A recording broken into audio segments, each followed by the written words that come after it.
In cosmic horror fiction, darkness is often treated as something tangible, malevolent, and alive. A prime example is the Blackness from the Stars, a fictional Lovecraftian entity created by Gary Sumter for the Call of Cthulhu RPG universe. King of Chicago, published by Chaosium in April of 1994. Sumter describes this horror as an immobile, sentient blob of living darkness torn from the primal fabric of the universe, camouflaging in the darkness of space. It is nearly invisible, appearing only as a faintly oily, shimmering patch that swallows light and drives minds to madness. The Blackness from the Stars is a lesser outer god, meaning its powers are cosmic, mental, and profoundly unnatural. The entity doesn't speak any human language and completely ignores attempts to communicate. Instead, it forcefully dominates the minds of people around it. It especially targets vulnerable individuals, those struggling with severe mental instability, addiction, or trauma. Its mental reach is incredibly wide. The Blackness can project terrifying, sanity-shattering nightmares into the minds of anyone sleeping within 20 miles radius of its physical location. Because it is made of the primal, raw fabric of the universe rather than normal matter, physical weapons cannot harm it. To physically defend itself or lash out at its surroundings, the entity can manipulate atmospheric pressure and air currents to create localized, violent wind vortexes that spiral outward from its body to crush nearby targets. For all its cosmic power, the Blackness cannot endure light.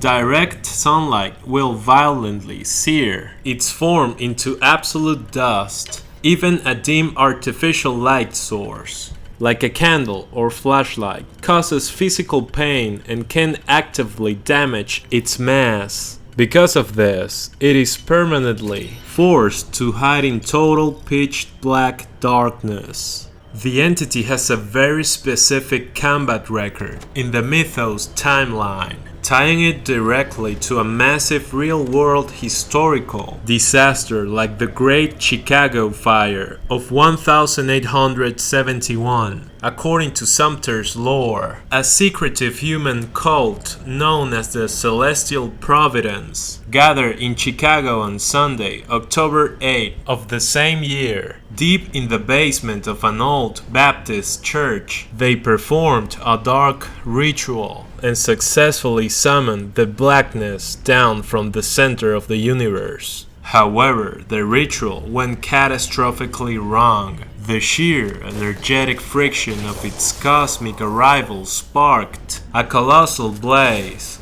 This event became the Great Chicago Fire, which burned down roughly 3.3 square miles of the city, destroyed over 17,000 buildings, and left 100,000 residents homeless. The fire actually ended up trapping the entity. The burning structures of the Baptist church collapsed inward, sealing the basement in absolute pitch-black darkness and burying it under tons of rubble. Because the ruins blocked out all sunlight, it became the perfect accidental prison. When Chicago was rebuilt, the church was demolished, and the area became a simple, vacant city lot, with no one realizing a living cosmic void was resting right beneath their feet.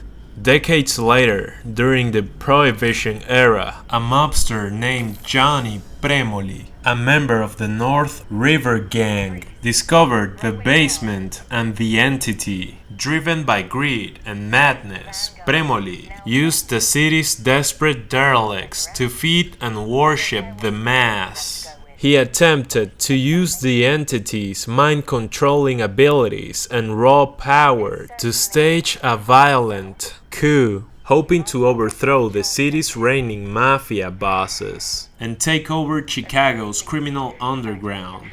Ultimately, his plot failed, leaving the Blackness waiting silently in the dark for the next unlucky investigator to stumble upon it. While Sumter uses the void to build dread, modern astrophysics reveals that the black spaces of our actual universe are not empty voids or living monsters. Instead, real-world cosmic blackness is caused by a fascinating mix of physical structures, cosmic history, and the way light travels. Dark nebulae studied by American astronomer Edward Emerson Barnard is the real Lovecraftian living darkness. If we think about Sumter's description, an oily patch in space that blocks out the stars behind it, nature actually creates something that looks remarkably similar. Absorption nebulae. Unlike regular nebulae that glow with vibrant colors, a dark nebula is an incredibly dense cloud of interstellar dust and cold gas. The dust grains are so thick and concentrated that they scatter and absorb visible light coming from stars behind them. To our eyes, it looks like a little hole has been torn out of the starry night sky. While not sentient like Sumter's deity, these dark patches are actually stellar nurseries where gravity is quietly pulling gas together to birth brand new stars. On a greater scale, why is a space as a whole mostly black instead of completely lit up by trillions of stars? This question is known as Olber's paradox. If the universe were infinite and filled with static stars, every single line of sight from Earth will eventually hit the surface of a star, making the night sky as bright as the sun. The universe has an age.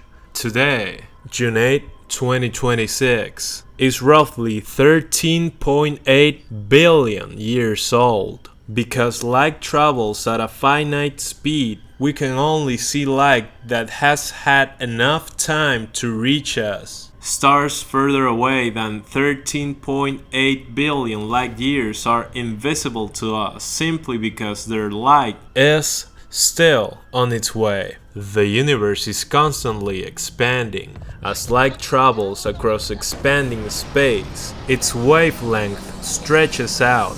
This process, called cosmic redshift, shifts visible light into the infrared and microwave spectrums. The background of space is actually filled with the leftover glow of the Big Bang, the cosmic microwave background.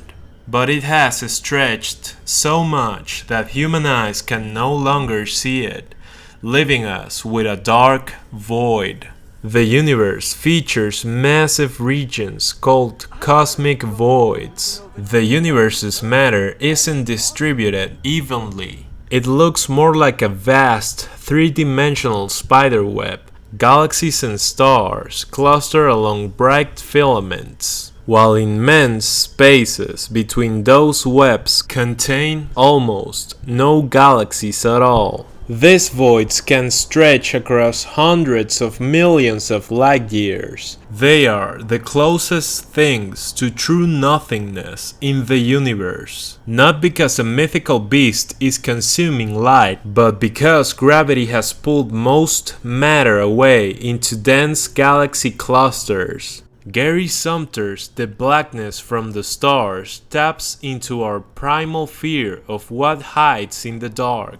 In the actual cosmos, the black spaces of space are just as awe-inspiring.